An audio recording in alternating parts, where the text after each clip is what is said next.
without it, again, it would have, the campaign of the Native Tongues movement would have had a setback. It would have altered the timeline. Maybe a couple groups don't show up till later or at all, because you get the success from 3 Feet High and Rising, and then you also get, hey, look, we could take the risk on Tribe. Boom.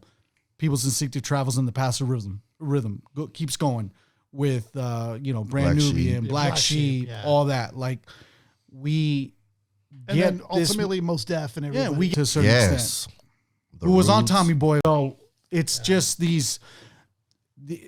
De La Soul would have affected the timeline, point blank, factual. Mm-hmm. Hip hop is a lot different without De La Soul. You get this ripple effect of, hey, look, being a little odd, being a little weird in hip hop is acceptable at a mainstream level, because we are without the internet. That's the key. Mainstream. This is tapped into the vein of hip hop at this point. Right. It's New York. This group is New York associated. So it's like, this is the pulse of hip hop.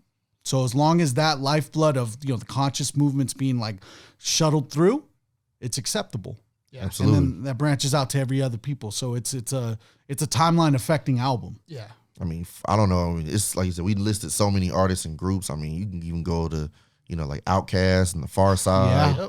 I mean, there's so much. The Roots, Snappy Roots. There's probably so much that never happens without De La Soul. Or if it does happen, it happens later. Yeah. You know what I mean? Like, De La is that important to what hip hop is. Period. Because it even reverberates up to the people who aren't just any group that's not talking about materialistic things is guilty by association of being affected by De La Soul. Period.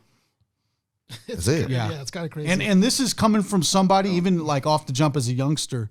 I loved Tribe as a kid. I didn't understand the philosophical undertones of De La Soul. They're layered. It's definitely clever in the way that they did it in an abstract way, and that's it's just more power to them, because now more it's poetic. Diggable Planet's another group that I would say probably got influenced. For sure. For sure.